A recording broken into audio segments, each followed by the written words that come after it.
Elara Mendez stands in the center of her nearly empty coastal cottage, sunlight streaming through the tall windows. Boxes are stacked in corners, each labeled with words that no longer matter. Books, clothes, memories. She believed that owning less would make her lighter, freer, happier. But as she steps through the bare wooden floor, she feels an unexpected weight pressing against her chest. She runs her fingers along the cold, empty shelves, realizing that the absence of things cannot erase the presence of what she carries inside. The grief of lost connections, the quiet ache of unspoken words, the remnants of her old life that no minimalist label can hold.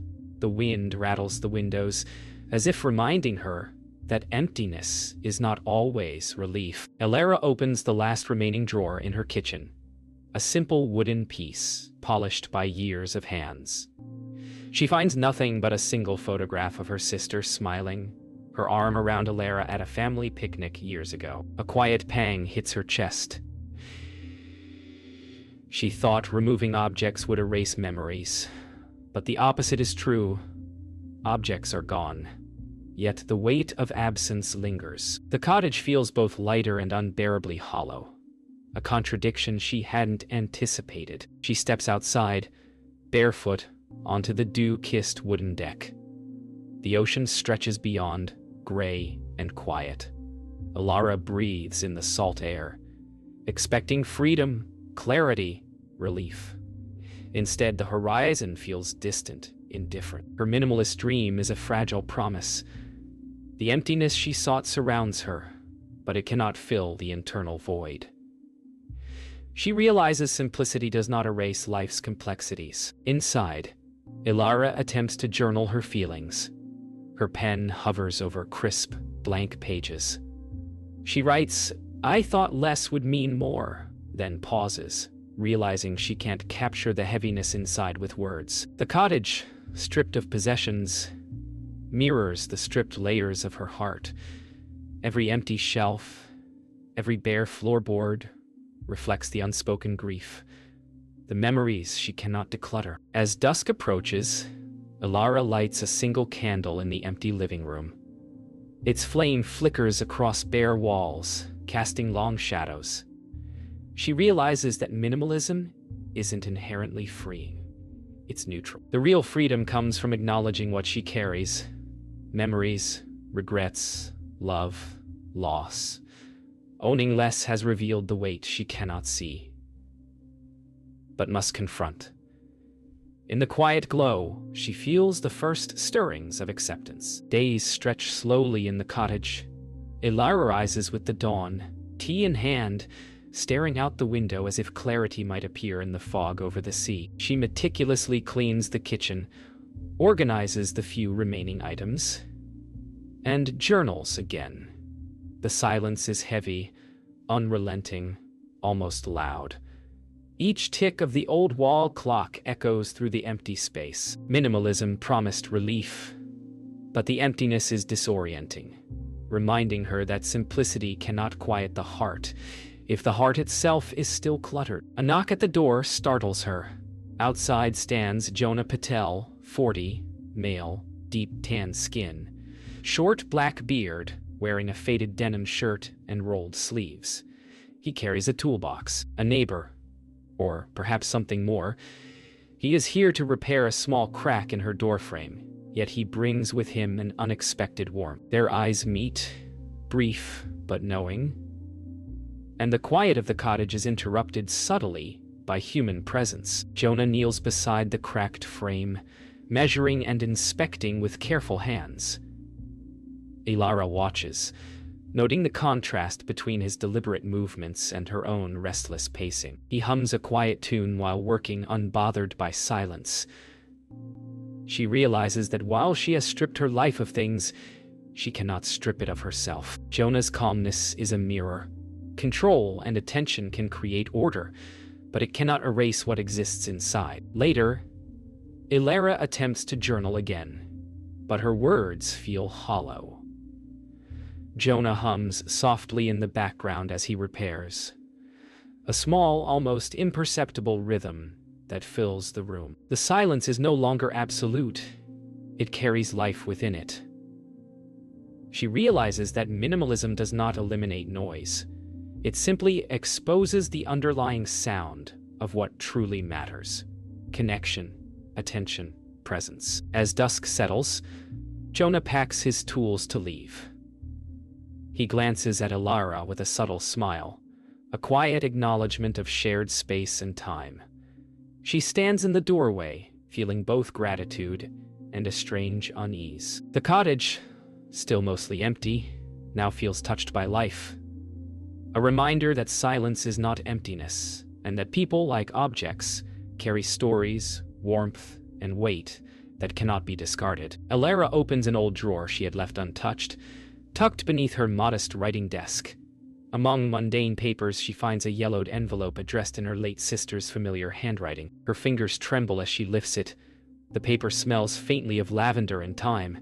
She hesitates, realizing that some things she cannot throw away: memories, love, guilt, remain heavier than any object. Minimalism cannot shield her from the ghosts she carries. She unfolds the letter, reading her sister's flowing script.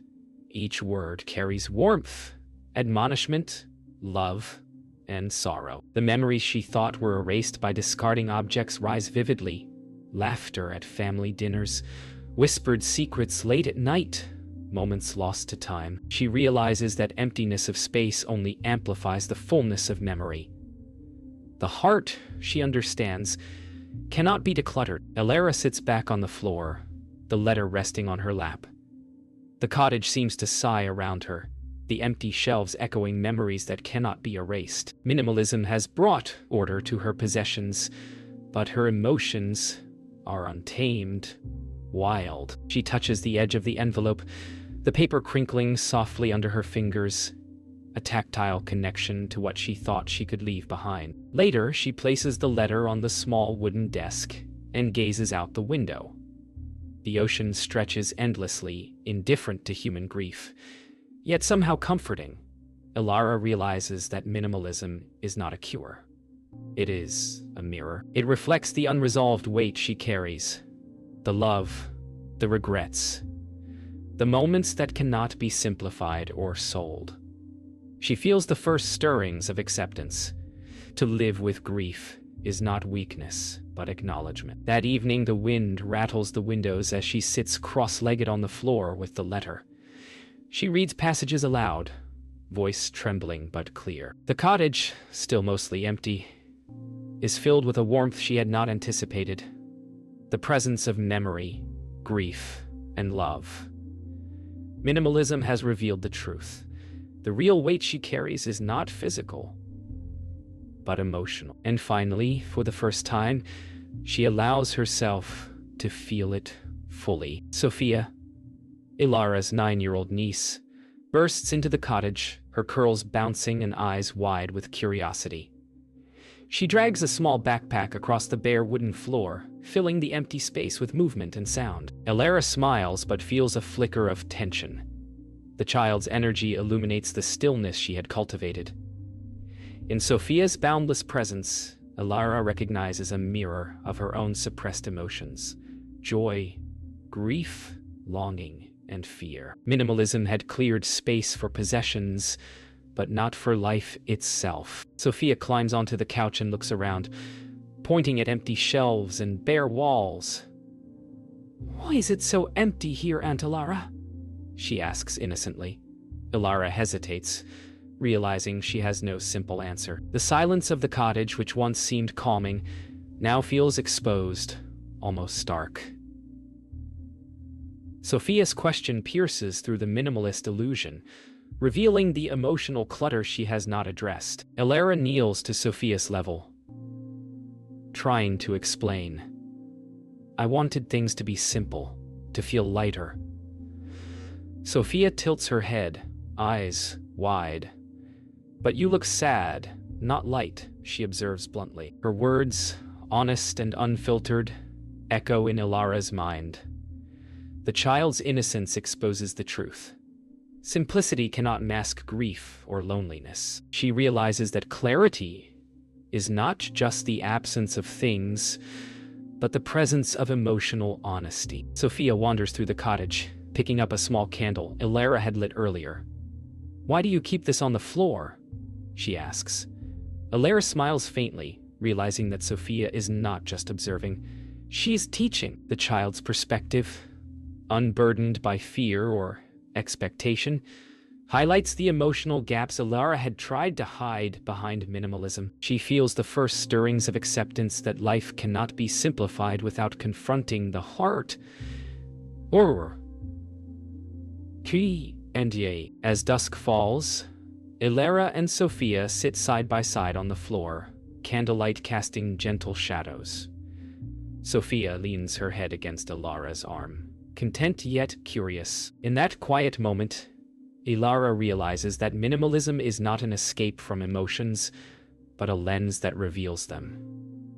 Through Sophia, she begins to see that love, grief, and joy are not clutter to remove, but truths to hold. The cottage, once empty, now carries the weight of presence, of connection, and of life itself. Jonah kneels over a weathered wooden chair, smoothing rough edges with careful hands.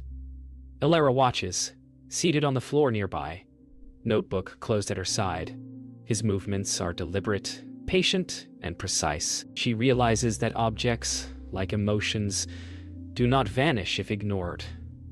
They can only be tended, repaired, understood. Watching him work, she feels a quiet lesson seep into her bones. Restoration takes time, attention, and gentle care. Ilara hesitates, then picks up a small wooden box she had considered discarding. Jonah notices and smiles gently. "Some things are worth holding on to," he says quietly. His words resonate. She traces the grain of the box, feeling its imperfections. Minimalism had taught her to remove, but repair, whether of wood, relationships, or memory, demands presence. She feels the first stirrings of patience with herself, of allowing things and feelings to exist without judgment. Jonah hums softly as he repairs a table leg, sanding, gluing, and realigning the joints. The rhythm is meditative. Ilara begins to hum along, unthinking, a small act of shared presence. She realizes that the process of care, for objects, for people, for herself, is more important than achieving perfect emptiness or clarity. Life, she understands, is not meant to be stripped bare, but nurtured. Later, they step back and admire the repaired furniture. Imperfections remain, small scratches and uneven edges. Jonah gestures to the chair. "Perfection isn't the point," he says. Ilara nods, feeling the truth sink in. She begins to understand that minimalism is not about erasing, but about embracing what remains, with all its flaws and memories. Healing, like woodworking, is tender, deliberate, and never absolute. As dusk settles, Jonah packs his tools to leave, but this time there is a quiet understanding between them. Ilara lingers, touching the wooden surfaces she once considered empty and unnecessary. The cottage is still minimalist, yet it feels alive.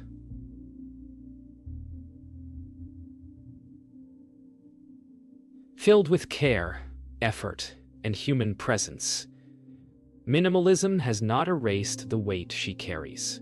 It has revealed it, and now, slowly, she begins to carry it with gentleness rather than resistance. Ilara opens a long-forgotten trunk in the corner of the cottage. Inside lie photographs, letters, and small objects from her past, tangible echoes of life she had once tried to distance herself from. Each item carries weight, yet she lifts them carefully, like sacred relics.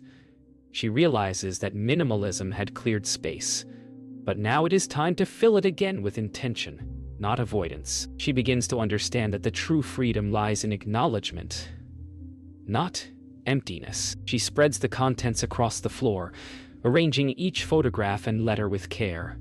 Memories of her sister, her childhood, and long-forgotten joys now surround her. For the first time, Ilara allows herself to smile and cry in the same breath.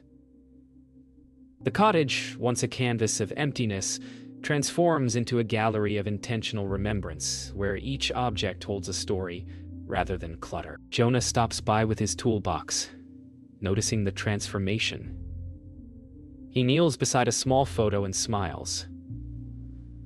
"Looks like these things are finally home," he says quietly. Ilara nods, realizing that presence, memory, and emotion are not burdens to be discarded, but truths to be held with care. She begins to feel a gentle lightness, not from owning less, but from embracing fully what matters. Sophia returns in the afternoon, running into the cottage with the same infectious energy. She gasps at the display of memories on the floor. "It looks like a storybook," she exclaims. Ilara laughs softly, feeling a lightness she had not known before. Minimalism is no longer about absence. It is about intentional presence, about making space for love, memory, and life itself. As evening falls, Ilara sits on the floor with Sophia by her side, letters in hand, laughing softly at old memories. She realizes that the real weight she carried was never in the things she owned, but in the unacknowledged love, grief, and regret she had tried to declutter. Now, for the first time, she embraces them intentionally. Minimalism has become a tool, not a refuge, and the cottage is no longer empty. It is alive, warm, and deeply human. The morning light spills across the cottage, illuminating repaired furniture, letters, photographs, and objects chosen with care. Ilara Mendez stands by the window, tea in hand, watching the waves roll gently against the shore. She feels the weight of her past, her grief, her love, not as burdens, but as living parts of herself. Minimalism has taught her that space is not just physical but emotional, and that lightness comes from presence, not absence. Sophia sits at the small wooden table, drawing quietly, colors bright against the muted floor. Ilara glances at her, realizing that life flows not in emptiness, but in intention. Every object, every memory, every relationship is placed with purpose, like brushstrokes on a canvas. Minimalism is no longer about what is absent, but about choosing what to hold, what to honor, and how to live fully within the weight she carries. Jonah returns briefly, carrying a small wooden stool he repaired. He sets it by the table, exchanging a silent smile with Ilara. Their shared presence is calm, unspoken, yet deeply felt. She realizes that connections, like furniture, require care. Life is not about decluttering feelings or relationships, but about tending to them patiently and gently, letting the weight of love and grief coexist with the lightness of intentional living. As dusk approaches, the cottage glows with candlelight, warm and soft. Ilara reads aloud a letter from her sister, Sophia curled beside her. Each word carries weight, yet it feels light because it is held with understanding and love. Minimalism has revealed the truth. Freedom is not the absence of weight, but the conscious embrace of it. She smiles softly, feeling a quiet harmony between space, memory, and presence. In the quiet of the night, Ilara stands at the window, looking out at the ocean, stars beginning to appear above the horizon. The cottage is no longer simply empty. It is alive, filled with intention, memory, and care. She feels the weight she carries not as a burden, but as a form of light, illuminating her path forward. Minimalism has become a vessel for presence, and she understands finally that owning less was never about freedom. Feeling fully was.